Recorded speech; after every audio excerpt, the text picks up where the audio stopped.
I don't want to get dry, pause, dry throat, talking about this subject because I'm just going to tell you right now, I am going to get a little bit worked up and animated. But it hits home for me with the mass shootings that happen in Maine, because I have a friend, a good friend of mine, who I won't say his name, but he's a good friend of mine. We coach together.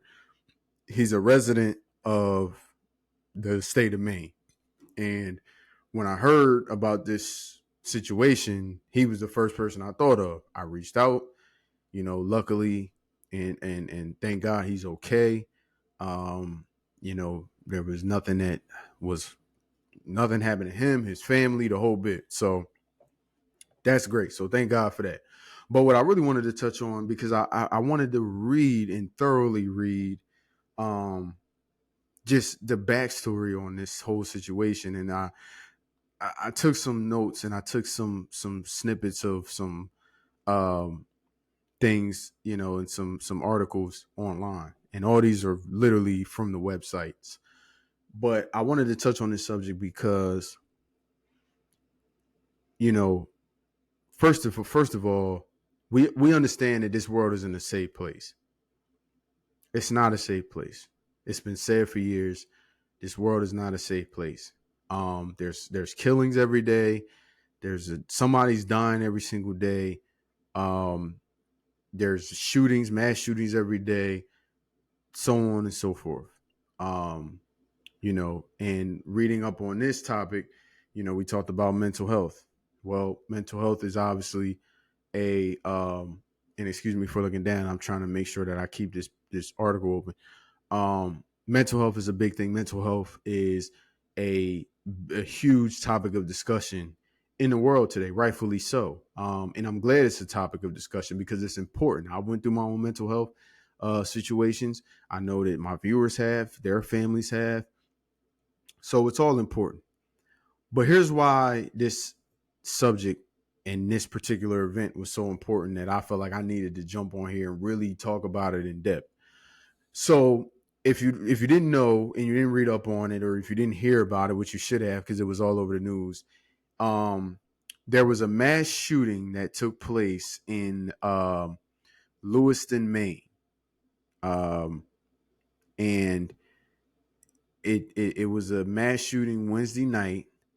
The gentleman's name Robert Card, who is a former Army reservist, um, shot up two places. One was a bowling alley in Lewiston, where at the time there was a young people there, kids who were having a bowling league, and the other was at a bar and grill, Schmeggy's. Both happened, and both were about 4 miles from each other. And this all happened Wednesday night, killing 18 people, and another 13 were injured. Now, we hear about this story all the time. We hear about this practically almost every single month, sometimes twice a month. We hear about there's a mass shooting somewhere. Um, Now, I wanted to read a little bit just to kind of preface the comments to kind of get some dialogue on what exactly was going on. Um, so I pulled this article from MSNBC, and the article states that this gentleman, Robert Card, had he was an Army reservist, and the reports were showing that he was dealing with some mental health issues.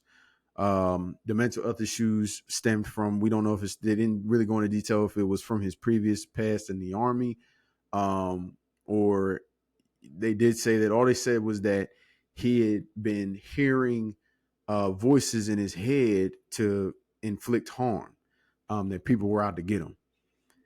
But this is where it really kind of got interesting, and I kind of like turned my eye up when I was reading. So one of the police interviewed his sister-in-law, Katie O'Neill, and they did an interview with her, which basically she stated the following. She said that she spoke with Robert. Now, mind you, this has been going on. His mental health and everything has been going on for about a year. But this is what she said. She said he would get mad and claim that we didn't believe him. We tried to listen to him and tell him nobody was talking to him. O'Neill said of her brother-in-law. She said also that the family has been worried that Card has been struggling with mental health issues, and that she said he went to them and insisted to his family that he can hear people bashing him in his head, and that he sought out these two places, the bowling alley and the Schmeggy's bar, where the 18 people ended up being gunned down. So here's where I stand on that. Is, for one, when I read it, I had to pause for a second because I had to read it over again, that they interviewed his sister-in-law and she gave a report stating that he went and literally spoke to his family about these issues that he was having. And they were aware of the situation. And the things that I took out of this article is that, for one, that she went on to state that he's been struggling with mental health issues, and that it also has been going on for a year. Mind you, this guy's an Army reservist, a former Army reservist. She said it's been going on for a year, and that these issues resulted in him spending a weeks-long stay at a facility over the summer. So I took a lot of those parts of the interview out, and I said, okay, a year's long, they've known about this. So this has been 365 days that they've known about him having these issues and having these causes affecting his mental health, and that he's been wearing stronger hearing aids to deflect the voices that's been in his head. So you knew about this for a year. Then it goes on to say that he's an Army reservist, and that he's trained in firearms. He's a firearms specialist for the Army. So he's highly skilled in shooting firearms. So you knew about this for a year. He's a skilled Army specialist in firearms. And he's telling his family that he's going through these traumas, and he's hearing these voices in his head. And this has been going on for a year. So then what I did was I said, you know what? Let me look up the word accomplice. I'm going somewhere. Because what I want to know is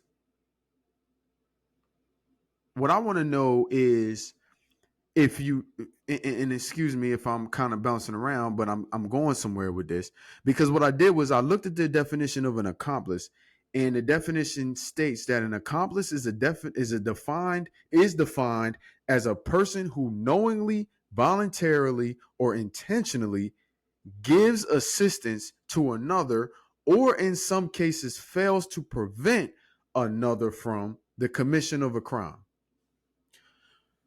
So you have a sister-in-law who's been interviewed and has verbally stated, it's in the article, that this man has went to his family, stating that he's going through these traumas, stating that he hears these voices, and you know that he is a specialist in using firearms. He's a former Army reservist. He's going to you insisting, that's the word in the article, he's insisting that he's hearing these voices.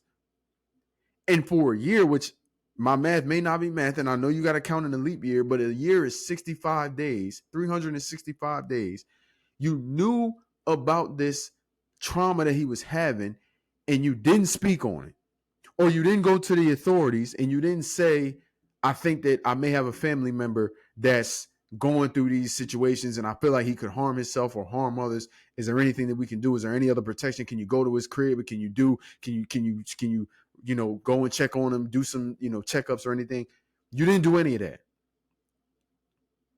Yet this man goes into a bowling alley with young kids and children and families and kills however many people he killed, probably and definitely with some kids, and then proceeded to go 4 miles down the block to another bar where people were trying to enjoy their time and killed them.